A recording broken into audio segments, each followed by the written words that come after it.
J'essaie de la zapper. Ah. Toi, on te voit bien. Bon, on revient. Ce serait possible de me mettre un ordinateur que je vois ce qui se passe. Bon, bonjour à tous. Et donc, je en France une fois de plus. Et je veux bien la zapette. Je veux bien la zapette pour passer des slides. Et je veux bien un rappel d'écran, c'est sympa, parce que sinon, il faut que je me retourne pour voir ce qui se passe. Bonjour à tous. En fait, j'ai trouvé cette session encore une fois très intéressante du fait qu'on a des présentations, on a quand même 3 patrons qui nous présentent ce qu'ils font en ligne dans des activités extrêmement diverses. Et je crois qu'on est dans un moment intéressant en France en termes de ligne, parce qu'on commence à voir maintenant un collectif de dirigeants qui font du ligne très sérieusement, ce qui nous permet de regarder un peu qu'est-ce qui fait que ça marche ou ça ne marche pas. Parce que quand on regarde leurs expériences, on voit qu'il y a des points communs, on voit qu'il y a des choses qui sont complètement différentes d'un métier à l'autre. Donc, je pensais que ce serait un moment intéressant à la suite de ces 3 interventions de dirigeants de se poser la question de la transformation en ligne. En fait, la transformation en ligne n'est pas du tout ce qu'on pense, mais il faut revenir un petit peu aux fondamentaux. Là, ça s'appelle. Donc, quand on est dirigeant d'entreprise, on a essentiellement 2 problèmes. D'abord, il faut qu'on cherche à trouver à vendre des produits plus rentables. Et deuxièmement, il faut trouver des opportunités pour réduire les coûts. C'est ça qui les obsède. C'est ce qui fait leur vie. Et en fait, l'entreprise, surtout quand on a une grande entreprise, c'est pas simple. Donc, on se dit, si je trouve le produit génial, la pasta box, qui marche énormément et qui se vend comme des petits pains, bah, je suis sauvé. Et si je retrouve le truc sur lequel je peux faire, par exemple, les achats, etc., je délocalise et ça, je fais un coût de réduction de coûts, je suis sauvé. Pourquoi on pense comme ça? Parce que souvent, les gens, et c'est ce qu'on entendait Benoît en parler ce matin, acceptent que l'entreprise, une fois qu'elle a atteint un certain nombre de taille et de complexité, on ne peut pas faire grand-chose avec. C'est-à-dire que l'organisation est rigide, silotée, complexe. Et donc, la seule chose qu'on fait, c'est qu'on accepte un coût normal de faire du business, c'est d'avoir une organisation. Et que la seule chose qui peut nous sauver, c'est le prochain produit qui cartonne, en termes de marge, et de trouver des opportunités de coûts, de réduire des coûts qui sont des opportunités ponctuelles sur lesquelles on fait vraiment des coûts de coûts. Donc ça, c'est le modèle que la plupart des dirigeants que je connais ont en tête. Et c'est ce qu'ils cherchent. De ce point de vue-là, généralement, c'est toujours pareil, c'est qu'on va revoir. Donc, il y a quelqu'un, quelque part, qui fait des analyses de processus, qui fait dans un coin, et on se dit que si on fait la bonne analyse, le consultant, le machin, il va nous identifier là où on peut taper pour faire le coup. Le Lean regarde les choses complètement différemment. Le Lean, d'abord, regarde tous les clients. L'idée du Lean, c'est qu'il faut que la seule façon qu'on va gagner de l'argent sur des... Donc, le modèle traditionnel est un modèle où on vit à forte marge. Une fois qu'on vit à forte marge, on peut se permettre d'avoir les coûts qu'on a parce que tout est gommé par la marge. Le Lean nous dit un truc complètement différent. Il nous dit on va vivre dans un univers qui est à faible marge. Et pour vivre dans un univers à faible marge, le premier truc qu'il faut voir, c'est qu'on va regarder chaque client. Chaque client compte. Donc, la seule façon de vivre dans un univers à faible marge, ça va être de vendre à plus de monde. Pour vendre à plus de monde, on n'a pas les clients dans l'absolu, on va commencer à regarder des clients, chacun compte. Sur la partie des coûts, on sait qu'on ne va pas trouver, à nouveau, si on est à faible marge, il y a peu de chances qu'on trouve la réduction de coûts géniale, le truc où on fait un coût, l'externalisation, etc., tout ce que je cherche les patrons d'habitude. Non, on va se dire comment est-ce qu'on structurellement, chaque activité, chaque job qui est fait moins cher. Et pour faire ça, à nouveau, il va falloir qu'on regarde chaque personne chez nous. C'est-à-dire qu'on ne peut pas dire on va mettre un cost killer qui va aller prendre les comptes et qui va réduire les coûts de fonctionnement, etc. Il va falloir qu'on aborde chaque personne dans la boutique en lui demandant est-ce que toi, tu as une idée pour faire ton job moins cher. Donc, il y a une révolution là dans la façon d'aborder l'entreprise C'est-à-dire que c'est pas avec des experts qui vont nous imaginer des coups géniaux qu'on va faire progresser l'entreprise. C'est à un moment donné, on va parler à tout le monde. Donc, ça nous amène à une stratégie qui est de dire il faut qu'on offre plus de valeur à chaque client et en même temps, il faut qu'on arrive à enlever le premier coup de partout, c'est le fait qu'on s'y prend à 3 fois pour faire quelque chose.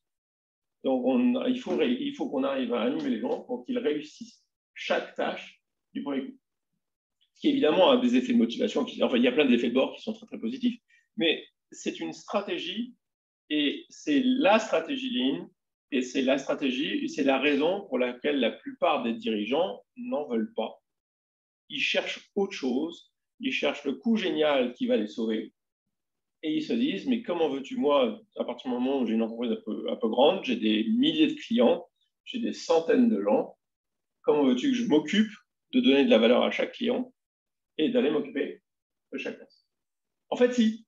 En fait, ce qu'on découvre, et c'est ce que découvrent tous les dirigeants qui font du Lean, c'est qu'en fait, c'est plus simple, bizarrement. Parce qu'on n'est pas en train de jouer au poker sans arrêt, et parce qu'on n'a pas des dysfonctionnements à gérer, et on n'a pas des feux éteints sans arrêt. Mais ce qu'il faut donc, le premier point du Lean, c'est de comprendre que le business model, fondamentalement, n'est pas le même. C'est dans l'histoire de Océan Bleu, Océan Rouge. Le business model du Lean, c'est qu'on vit très heureusement dans l'Océan Rouge, parce qu'on est meilleur que les concurrents, et qu'on n'est pas sans arrêt en train de faire des paris idiots pour aller chercher un océan bleu qui souvent n'existe pas.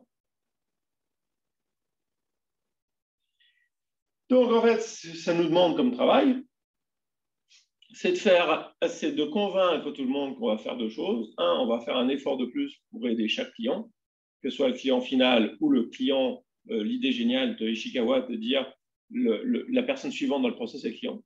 Donc comment est-ce qu'on peut l'aider, ce qui quand même améliore les relations considérablement, mais qu'est-ce que je peux faire pour t'aider à faire ce que tu veux faire? Et deuxièmement, on va faire un effort, on va demander à chacun de faire un effort, pas à faire plus, à mieux réussir son job sur chaque fois qu'il fait son job. C'est ça la proposition du Lean. Et pourquoi? Parce que c'est facile et ça paye. Ces deux trucs-là, il faut convaincre que c'est facile et ça paye.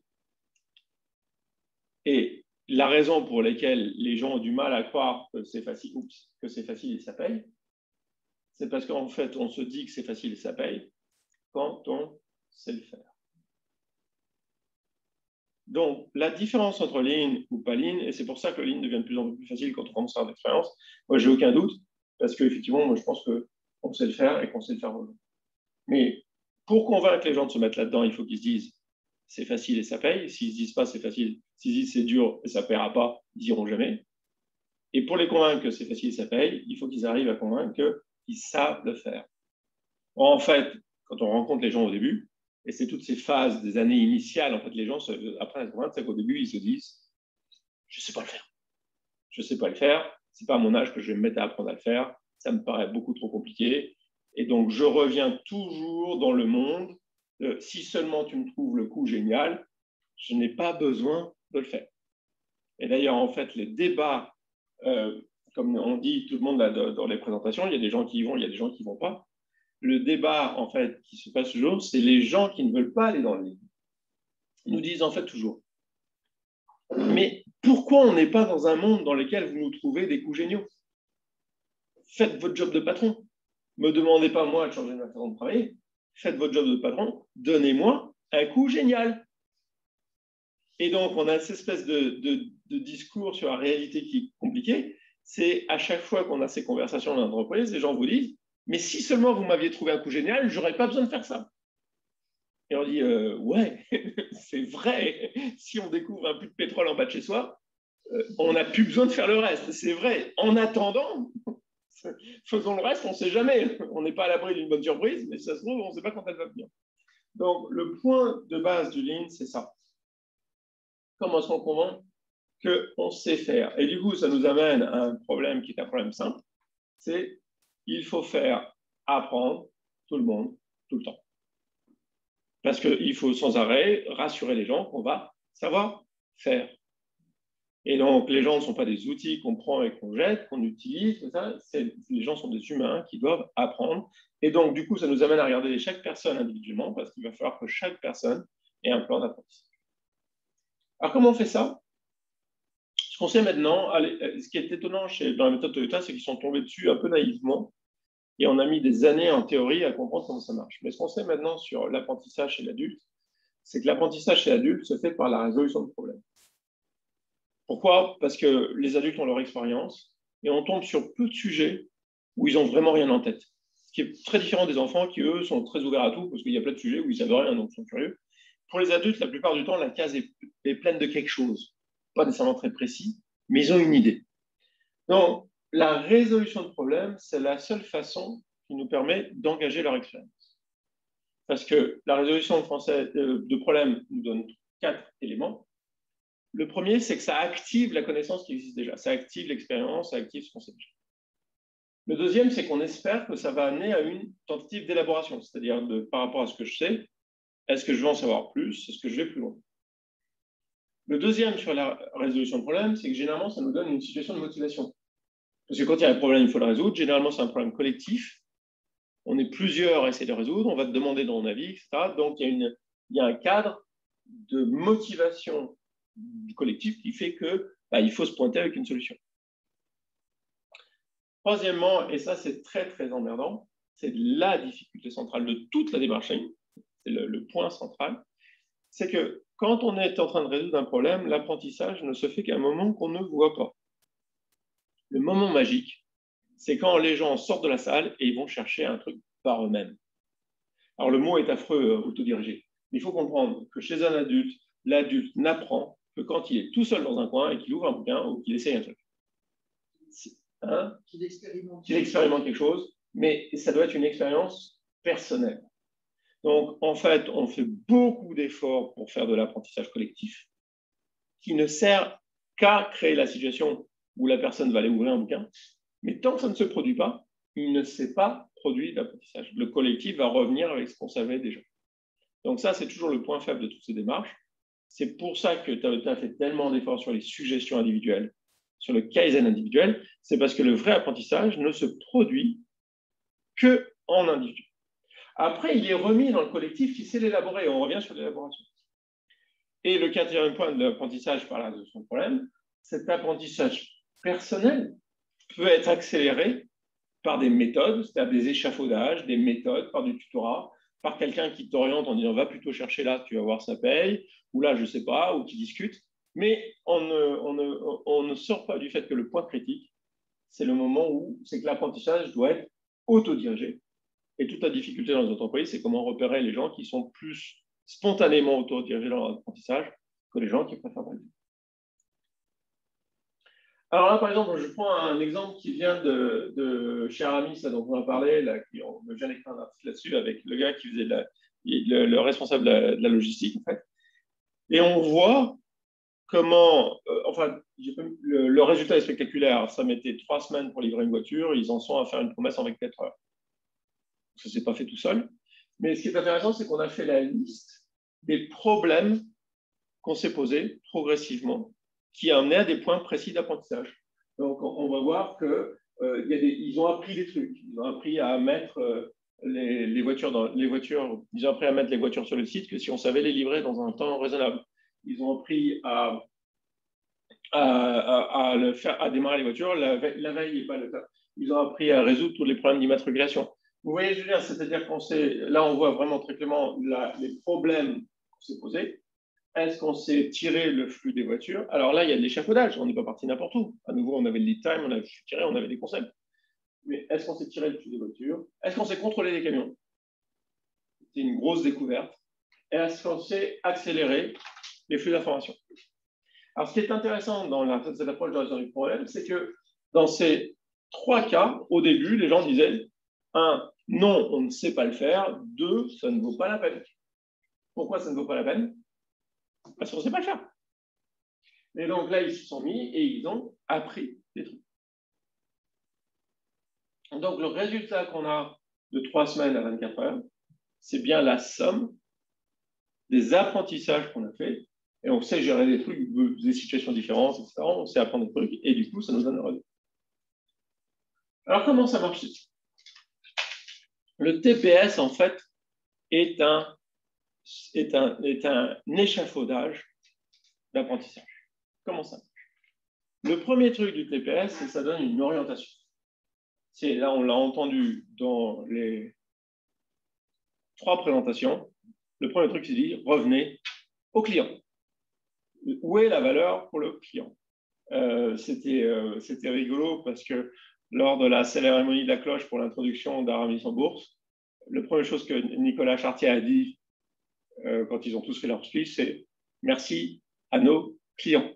Il est revenu aux clients. Et c'est le premier truc que nous donne le TPS, c'est quand on est noyé de nos problèmes, nos égos, nos difficultés, etc., c'est de dire tu lèves la tête, tu regardes devant et tu vas, qu'est-ce que tout ça veut dire sur les clients? Et en fait, c'est ça l'esprit qualité, c'est de dire que si on veut faire du volume dans des endroits à faible marge, il va bien falloir convaincre un client après l'autre et que la seule façon de le faire, c'est de toujours revenir où est la valeur qu'on donne au client, comment est-ce qu'on aide mieux le client à résoudre son problème. Le deuxième étage est intéressant.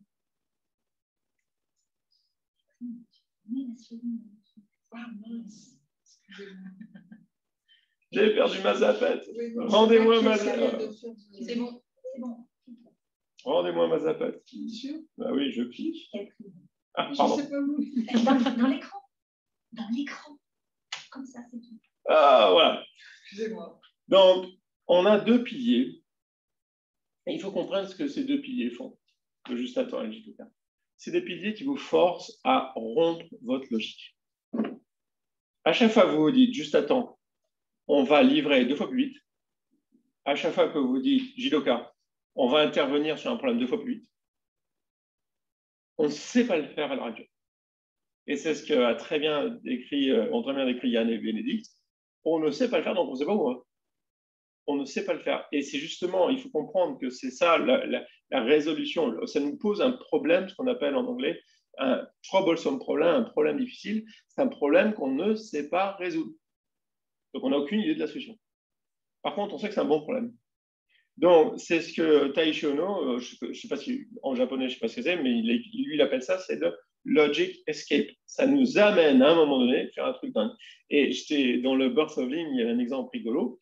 Il y a Cyril qui intervient souvent, qui fait une boîte avec des karakuris. À un moment donné, ils avaient dans l'usine un mécanisme automatique pour apporter des flancs de voiture. Et Taishi Ono trouvait que ça prenait trop longtemps. Il leur a dit enlevez-moi ça et mettez quelque chose qui fait 2 fois moins vite. Ils ne savaient juste pas faire parce que c'était lourd, c'était dangereux, etc. Il était hors de question de remettre des gens dessus. Et c'est comme ça qu'ils ont inventé un système avec des glissières qui ressemble à l'ancêtre du karakuri, qui leur a permis de réduire le temps par 2. Donc, ce qu'il faut voir, c'est que ces 2 piliers vous donnent une instruction, réduit le temps par 2 et réduit le temps d'intervention quand tu as un problème technique par 2. Quand je dis temps d'intervention, c'est le temps que tu vas voir les gens, le temps de compréhension du problème, le temps de résolution immédiate du problème, et après le temps de découvrir la cause racine. Mais qu'est-ce qu'il faut faire pour réduire les temps de réaction par 2? Donc là, on a des challenges, on peut se les poser sur n'importe quoi. Et ce qu'on voit avec la diversité des cas qu'on a, c'est que le challenge, c'est pour ça que ça marche à tous les coups. C'est parce que dès qu'on commence à regarder les lead time et essayer de les réduire, dans les différents domaines, on tombe en face de problèmes qui sont ou ce que disait Bénédicte très justement, de toute façon, si on le réduit, de toute façon, on fait un pas en avant. On ne peut pas se louper. Ça donne une boussole. C'est-à-dire que si on réduit ce problème-là, de toute façon, ça va être mieux. Et ce que disait Yann aussi, c'est le Jidoka. Deuxièmement, de toute façon, si on fait ça, on va découvrir des problèmes qu'on n'avait pas idée qu'ils existaient. C'est-à-dire des difficultés réelles auxquelles sont confrontés les gens tous les jours, mais on ne sait pas qu'ils ont ces difficultés. Donc, on ne sait pas quoi faire. Alors, par contre, c'est ce qu'on a vu dans Birth of Lean. Donc, Taishi Ono leur donnait des trucs impossibles à faire. Et puis, en plus, la nuit, il s'inquiétait quand même. Et puis, on venait voir. Parce que parfois, tu te demandes si tu leur as donné un truc qui est vraiment impossible et qu'est-ce qui va se passer. Donc, il y a une troisième partie sur ce TPS qui est très bien fait. C'est la partie des routines. On apprend aux gens tous les jours à apprendre sur des tout petits trucs. C'est devenu une routine. C'est comme en piano, c'est comme faire ses gammes. C'est-à-dire, c'est de l'apprentissage délibéré. On apprend 3 choses. On apprend à lisser les charges de travail, toujours. Parce que sinon, si les gens sont en train de vivre ça, il n'y a plus personne, c'est même pas moyen d'en parler. On leur apprend à maîtriser leur savoir-faire, donc toujours revenir sur les standards. Est-ce que j'ai oublié un truc? Je vérifie. Est-ce que j'ai oublié un truc? Est-ce que je maîtrise bien mon standard, etc. Et on leur apprend à faire, résoudre le Kaizen, c'est faire des petits pas d'amélioration, c'est-à-dire d'améliorer, de rechercher, ces deux-là étant complètement liés. Donc l'idée dans une entreprise, c'est que tout le monde a un projet de recherche. C'est peut-être un tout petit projet de recherche, mais chaque personne, on revient sur l'apprentissage. Et ça, en fait, il y a un niveau en dessous. C'est que du coup, c'est ce que Benoît nous a très bien décrit. Quand on commence à faire ça, on se rend compte qu'il faut qu'on crée une structure pour faciliter ces efforts d'apprentissage. C'est-à-dire la partie 5S tourne autour de rendre des équipes autonomes, de former les gens à la résolution de problèmes. On revient sur le côté que je sais faire, et de s'occuper de tout ce qui est les enablers de la TPM, c'est-à-dire leur donner des systèmes qui marchent. Donc, en fait, ce qu'on voit là, c'est vraiment un système très complet et très bien pensé pour créer les conditions d'apprentissage. Du coup, ce qu'il faut comprendre, c'est que ce système, c'est ce qu'a très bien décrit Bénédicte, ce système, c'est un point de départ, c'est pas du tout un point d'arrivée. C'est quelque chose qui nous permet toujours de savoir où faire le pas suivant. On ne sait pas ce qu'on va découvrir, mais justement, c'est ce qui est marrant. Mais c'est vraiment, ça définit le problème, mais après, une fois qu'on a défini le problème, il faut apprendre. Il faut le faire. Et là, on tombe dans des trucs un peu compliqués. Ça, c'est le sensei de mon père, M. Hayashi, qui explique un truc qu'il avait compris de son sensei, M. Ono et M. Sugimura. C'est qu'autant la connaissance peut être transmise, comme on fait nous en cours, ou en distanciel, ou dans les MOOC, on peut parler, une personne peut parler à beaucoup de personnes, autant l'awareness, la compréhension de la situation réelle, c'est comme les Jedi. Ça, pour ça, on ne s'est formé qu'une personne à la fois. Et donc, le problème, c'est qu'il faut que, pour développer ce qu'ils appellent le capital humain, qui va nous donner cette réduction des coûts, à un moment donné, il faut savoir qu'il va falloir aller mentorer les gens d'une personne à la fois. Donc, c'est une deuxième difficulté sur laquelle on monte. Alors, moi, c'est ce qui m'est arrivé. Cette photo est marrante. C'est une des premières fois où je suis avec mon père sur le terrain. Alors, vous voyez la photo, il est en train de regarder une machine à ce moment-là. Lui, il sait exactement ce qu'il regarde. Et moi, je suis en train de me dire, mais qu'est-ce qu'il regarde? Qu'est-ce qui se passe? Alors, ces photos sont d'autant plus marrantes que j'ai demandé à un copain, c'était les premières fois qu'on intervenait ensemble, j'ai demandé à un copain de prendre des photos pour le mettre sur le site web. Et Freddy, et sur toutes les photos, a tellement le Gamba Face que j'ai pu m'en servir d'aucune des photos. Qu'est-ce qu'il regarde? En fait, ce que Freddy avait compris, c'est que sur chaque personne, chaque job de manager, il faut faire deux choses. On te demande de faire du Kaizen, mais tu as des feux à éteindre. Il faut éteindre les feux, c'est ton job. Sinon, tu ne fais pas ton job. Mais ce qu'il avait compris, c'est qu'il y a des gens qui disent attends, moi je vais commencer par éteindre les feux, et après je fais le Kaizen. Et en fait, ce qui se passe, c'est que quand on fait le Kaizen d'abord, et c'est tout le truc, quand on fait le Kaizen d'abord, on a moins de feux. Par contre, quand on éteint les feux d'abord, on n'a jamais besoin de faire, et on aura toujours plus de feux. Donc il y a vraiment accepter l'importance de l'apprentissage du Kaizen et qu'on investit dessus d'abord, même si on n'en voit pas les résultats. Alors comment ça se passe là? En fait, on regarde l'entreprise comme une zone d'influence. On a des gens, c'est pas de la subordination, on a des gens sur lesquels on a de l'influence. Et donc le premier truc, c'est que le patron commence à s'intéresser au TPS, il apprend le TPS. C'est exactement ce que vous a décrit Benoît. Christophe le fait depuis des années. Bénédicte est en train de le découvrir, différents aspects. Et c'est bien le système. Et après, une fois qu'il l'a appris, alors ça c'est marrant, c'est Nicolas Chartier qui, dans le train, il travaille, il m'a envoyé ça l'autre jour, il travaille son TPS. Donc ça, on voit, j'ai dit l'autodirigé, l'apprentissage autodirigé, tout seul, indépendamment de tout, il travaille, il réfléchit sur son TPS. Et après, on va chercher une personne à qui l'apprendre. Et donc là, pareil, Nicolas va dans l'entreprise belge et travaille avec eux le TPS. Ce que j'ai mis très très longtemps à comprendre, c'est déjà dans le Goldmine, et je l'écrivais sans le comprendre. J'ai un ami en Norvège qui m'a dit, mais attends, ce que tu en racontes, là, tu le dis maintenant, mais en fait, dans tous tes bouquins, c'est là sans arrêt. C'est que c'est ça, la transformation ligne. La transformation ligne, ce ne sont pas les process qu'on met en place, ce sont les chaînes de mentorat au TPS. Et que ce qui est très intéressant, maintenant qu'on a la chance d'avoir toutes ces entreprises qui font du lean, c'est qu'on voit à l'intérieur, par exemple, on voit ce qui se passe chez Sodebo, la chaîne de mentorat qui marche chez Yann, et il se passe des trucs incroyables. Et on voit aussi des endroits où il ne se passe rien. Parce que les gens veulent pas se mettre dedans, il ne se passe rien. Donc en fait, une transformation lean n'est pas la mise en place des process lean, c'est pour ça que les consultants ne nous aident pas beaucoup.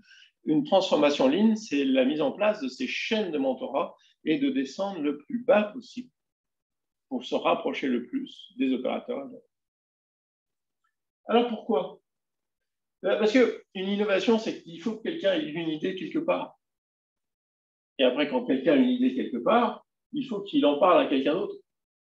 Et que progressivement, cette idée, c'est ce qu'on a vu là sur la réduction des litamines, etc., c'est qu'ils en parlent ensemble et que progressivement, cette idée est adoptée. Et en fait, l'innovation véritable, c'est qu'on a une zone de gens qui sont parlés de l'idée. Tu sais, voilà, on va faire comme ça, on va appeler les camions, on va faire ça. Et c'est là qu'on a un concept de rupture. C'est quand à un moment donné, cette idée, elle devient un processus. Elle ne devient pas un processus parce que quelqu'un a reconfiguré le processus. Elle devient un processus parce que tous ces gens sont mis d'accord que c'est une bonne idée et qu'ils vont s'écrire et qu'ils vont se dire maintenant, on va le faire comme ça. Ce qui est compliqué pour les gens nouveaux qui rentrent dedans. Parce que souvent, ils ne savent pas d'où ça vient. On ne leur dit pas pourquoi on fait ça, parce qu'à l'origine, on a un problème qu'on a résolu. Mais fondamentalement, il n'y a pas d'autre façon de le faire. On peut essayer d'acheter des idées pour les faire rentrer, mais ça ne rentrera pas.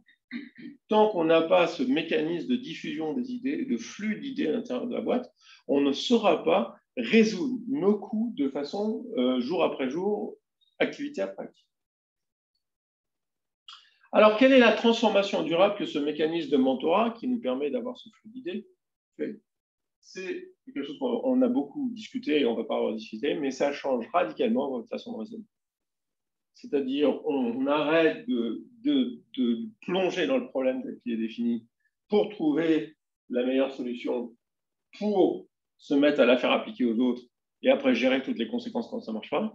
On change de façon de raisonner. On commence par aller regarder les problèmes. C'est exactement ce que nous a décrit Sodebo, c'est extraordinaire. On sert du litin pour découvrir plein de trucs qu'on ne savait pas qui existaient, pour faire face aux vrais problèmes auxquels on ne veut pas faire face, qui est difficile, pour le confronter, de façon à le cadrer d'une façon dont on peut expliquer à tout le monde, bah, c'est ça qu'on essaie de faire, la fraîcheur, thème qui revient beaucoup, la rapidité de livraison, et de façon à créer des solutions comme ça, avec tout le monde, en diffusant des idées. Donc au final, la transformation lean n'est pas une mise en place de processus lean les uns après les autres. Ça, on le sait depuis longtemps. Mais ce que je n'avais pas formulé jusqu'à présent, alors que c'est évident, en fait, c'était là depuis le début, c'est là dans les présentations de Hayashi, c'est là dans le Birth of Lean. Ils nous en parlent au sens, ils le disent. Et on va mentorer, il faut mentorer les gens les uns après les autres. Enfin, je veux dire, c'est là dans tous les textes sur Toyota. Simplement, on ne veut pas le voir. On a un choix à faire. En face des situations qu'on a, notre choix, c'est on peut dire mon boulot, moi je suis chef de projet, je prends des décisions, il faut que je résolve au plus vite les trucs qui arrivent, le plus possible avec des ultra-solutions, avec des trucs qui sont scalables tout de suite. Et boum, ça va marcher. Si je fais le bon choix, la bonne décision, dans la période qu'on vient de vivre, on a entendu beaucoup ça. Maintenant, l'important, c'est de faire le bon choix. L'important, c'est de comprendre comment se comporte le Covid. Mais l'idée, c'est que si je fais les bons choix très vite, ça va marcher. Deuxième idée qu'ont les dirigeants, c'est en attendant que je fasse les bons choix, il faut juste que tout le monde applique les processus. Parce que comme ça, au moins, je sais où je suis. Et pour ça, il faut juste qu'on respecte la hiérarchie, parce que la hiérarchie, c'est sacro-saint, il faut la respecter. Donc, en plus, comme il faut sortir des résultats, une fois que j'ai des processus et de la hiérarchie, tout ce que j'ai à faire, arrête de pleurer, Cécile, ça te parle, c'est ça? C'est de mettre la pression sur les objectifs et les résultats pour sortir quelque chose. Alors, quel est l'effet de ce choix-là? Il faut le comprendre. ce choix-là a un effet très clair. Est-ce que c'est un choix qui nous permet de gagner?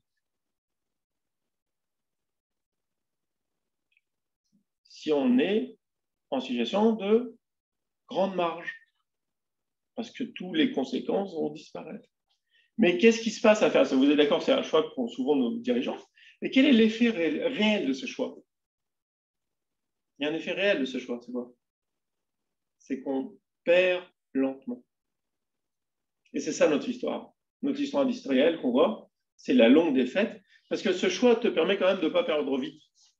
Il te permet de perdre très lentement. Donc, chaque manager pense qu'il peut faire ce choix en toute sécurité, puisque au total, on sait qu'on va perdre. Mais bon, ça va être lent et en attendant, j'aurai le temps de changer de job. Par rapport à ça, on a le choix du lean. Et le choix du lean, c'est je commence par m'intéresser aux problèmes de fond sur le terrain avant de sauter dans les solutions. Deuxièmement, c'est un choix de je me forme et je forme les autres au TPS et je soutiens les équipes quand du coup ça leur met en face de problèmes difficiles. C'est-à-dire que le moment où ils sont en train de pleurer parce que je leur demande de faire un truc impossible, je suis là pour les aider, les soutenir, etc. Ce qui est exactement ce qu'ils décrivent dans Personal Team. Et c'est ce qui arrive à toutes les boîtes qu'on a vues.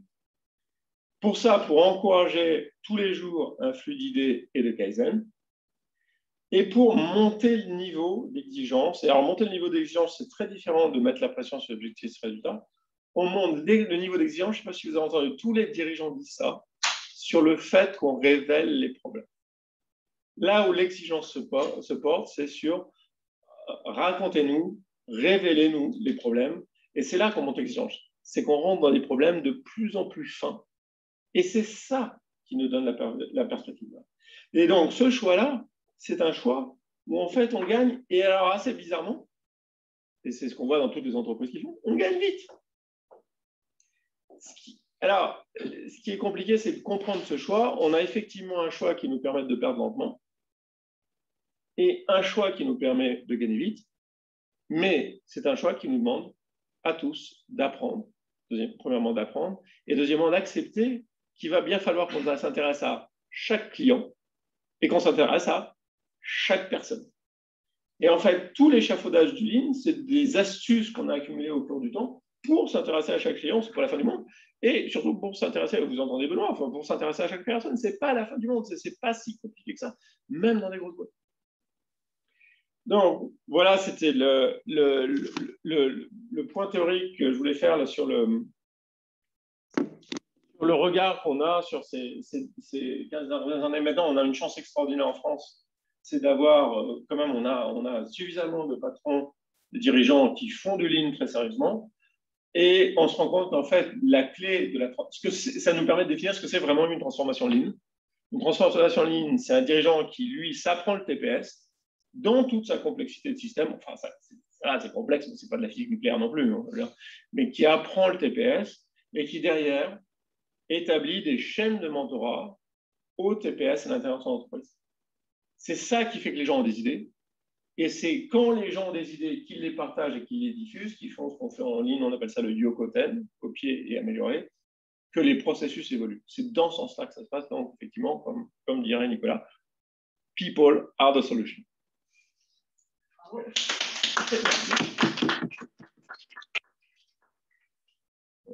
J'ai un commentaire. Je vais me mettre dans la caméra. J'ai un petit commentaire. Il se trouve que j'ai été voir M. Kaizen, Théodo. Oui.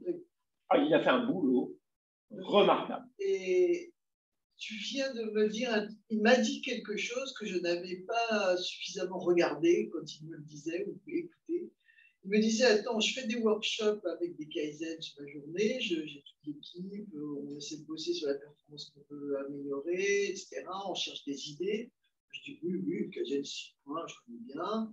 Et il me dit, mais surtout, ce qui est important, ce que tu devras mettre dans l'article, c'est que on isole les gens pour qu'ils aillent tester l'idée, une ou plusieurs idées. Je dis, oui. Non, c'est l'apprentissage autodirigé. C'est ce que je dis. Le point exactement. C'est-à-dire que je viens de faire le lien. C'est bien sûr que c'est à ce moment-là qu'ils apprennent. Tant qu'on les garde dans la situation collective, le collectif va juste renforcer ce qu'on sait déjà.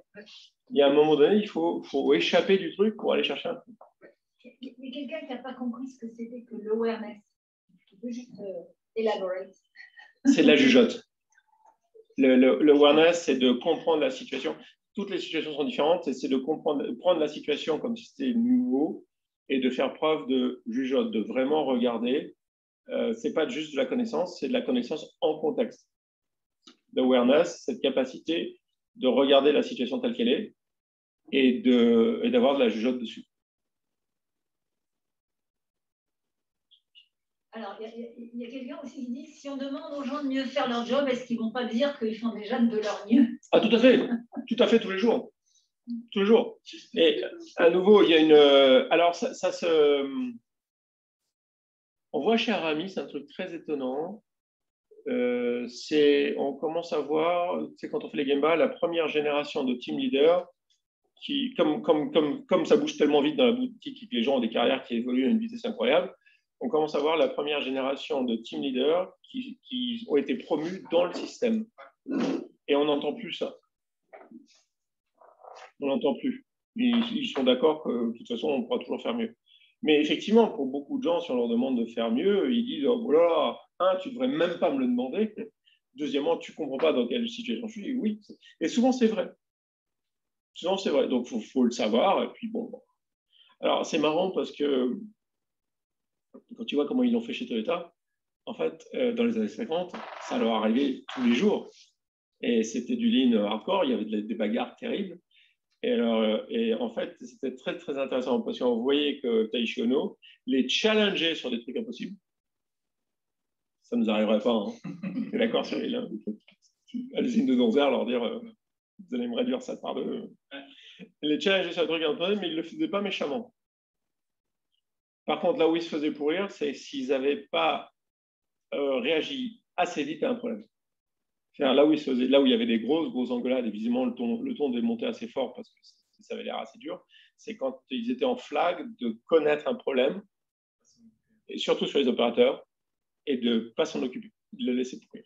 Et ça, on le voit très clairement dans le bouquin, toutes les histoires qu'ils racontent. Il y a deux types d'histoires. Il y a des machins où on leur donne un challenge impossible, mais en fait, ils sont très soucieux après de voir comment ça se passe et d'écouter, etc.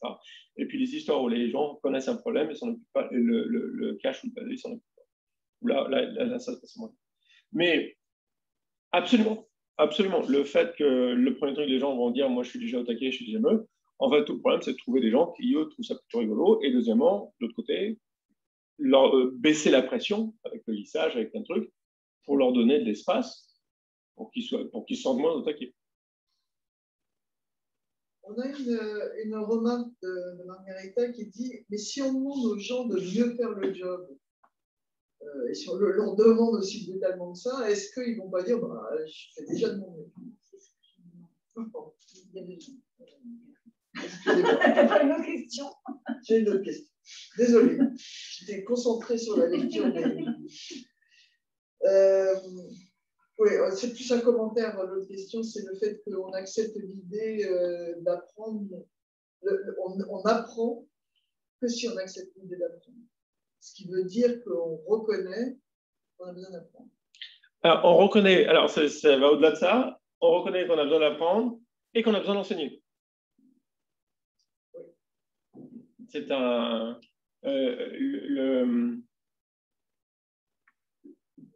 tout ce qu'on fait est beaucoup plus collectif qu'on pense. Moi, je passe mon temps à essayer de... Je suis très content qu'il l'ait fait et je les remercie, mais de convaincre Christophe, Benoît et Bénédicte et Yann de venir enseigner, parce que je sais que ce sont des grands moments d'apprentissage pour nous. Donc, en fait, la recette de l'apprentissage, c'est un tiers, un tiers, un tiers. Un tiers de temps passé avec des mentors, un tiers de temps passé à discuter avec des gens qui ont notre niveau, et un tiers de temps passé à apprendre ça à d'autres gens. C'est quand tu apprends, c'est quand tu enseignes que tu apprends. Donc oui, il faut accepter qu'on se met dans... Il faut accepter un truc qui est évident, mais que personne ne fait, c'est que pour réussir, ton premier investissement, il est sur toi. Alors, en fait, je pensais à Aramis ou Théodo.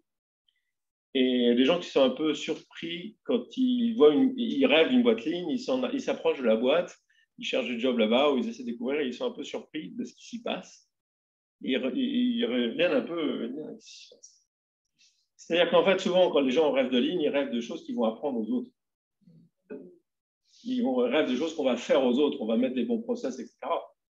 Et puis, en fait, quand ils s'approchent des boîtes Lean, ils voient que c'est juste des boîtes où ça bouge très vite et que tu es toujours en train de courir pour rentrer dans le train et que tu t'es toujours dépassé parce que tu n'en sais jamais assez. Et donc, c'est-à-dire que tu étais vraiment dans une dynamique qui est plus que ce que tu trouves dans le sport, du fait que, bah oui, ça bouge, quoi. Il y a des événements, il y a des courses, il y a des machins, il faut se pointer et il faut faire les exercices. Donc, souvent, c'est surprenant parce que ce n'est pas ce qu'on pense. Donc, absolument, la question, c'est de dire, si je veux réussir, je commence par investir sur moi-même. Et la partie de la boîte, c'est de te donner un droit à réussir.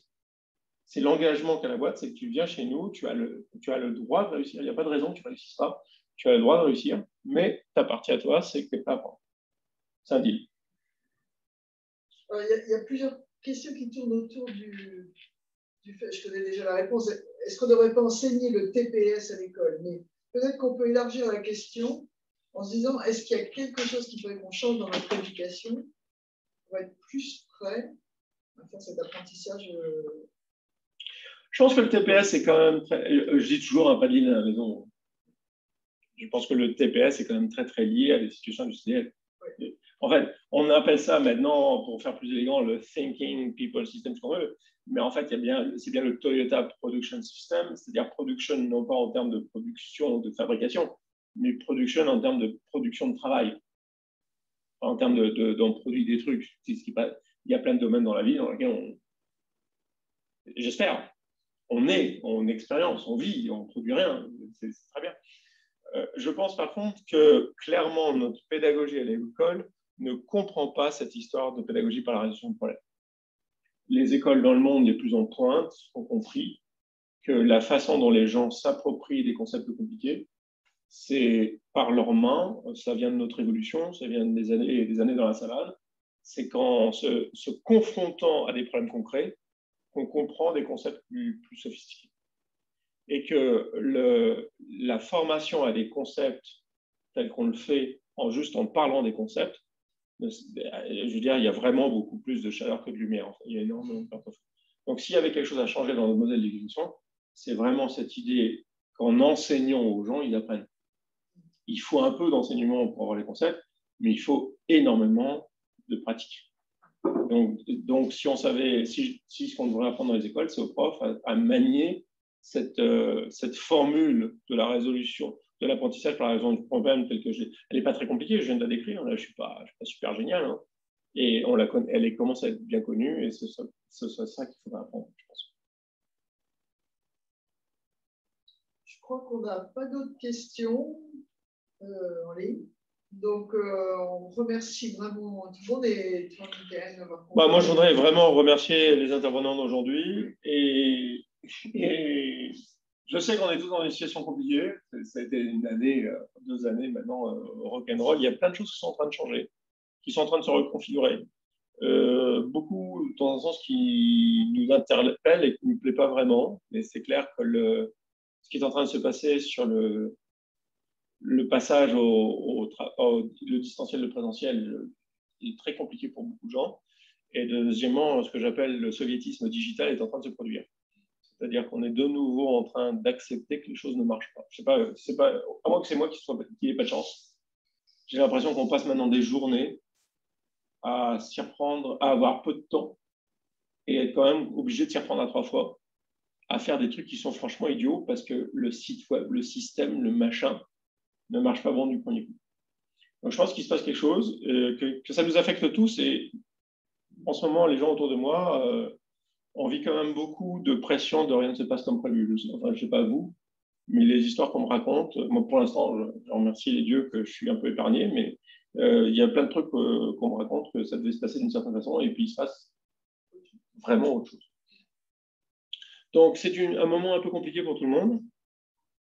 Du point de vue du Lean, en termes de nous, l'Institut Lean, ce que je voudrais dire aux gens qui nous écoutent, c'est qu'on vit un moment extraordinaire.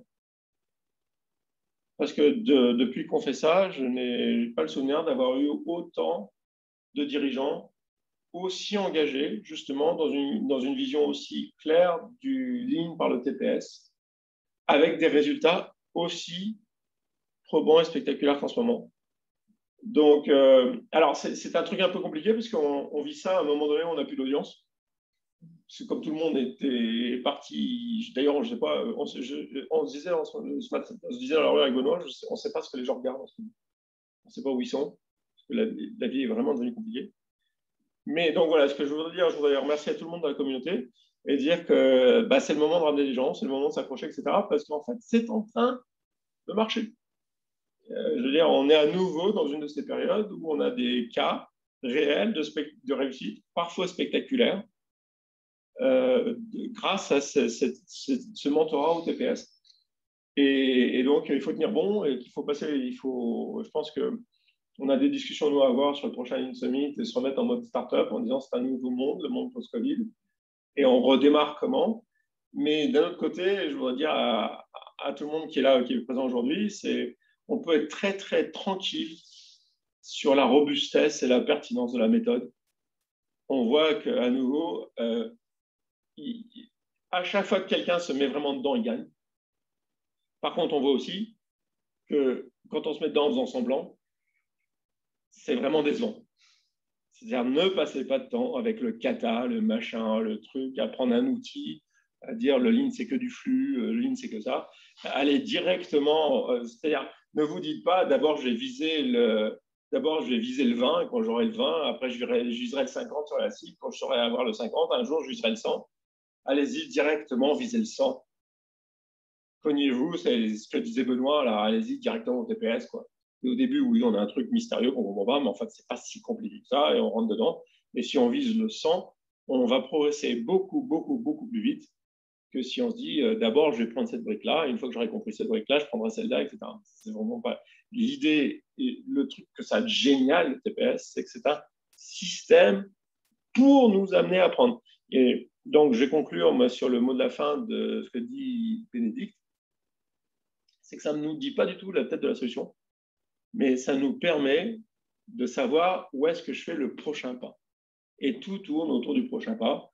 Et tous les trucs qu'on a fait, je me souviens, c'était Boris à la SNCF qui avait eu la même conclusion, c'est qu'on a une boussole qui ne dit pas ce que ça va donner. La boussole ne te dit pas la tête du pays étranger que tu vas découvrir. Par contre, elle te dit dans quel sens faire le prochain pas. Et c'est énorme, c'est génial. Donc vraiment, là-dessus, Bénédicte a vraiment le bon mot.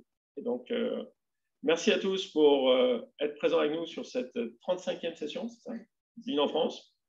Les formats deviennent de plus en plus bizarres et compliqués, mais par contre, moi, je suis vraiment, vraiment, vraiment ravi et comment dire, thankful et reconnaissant de la qualité des contenus qu'on a vus aujourd'hui.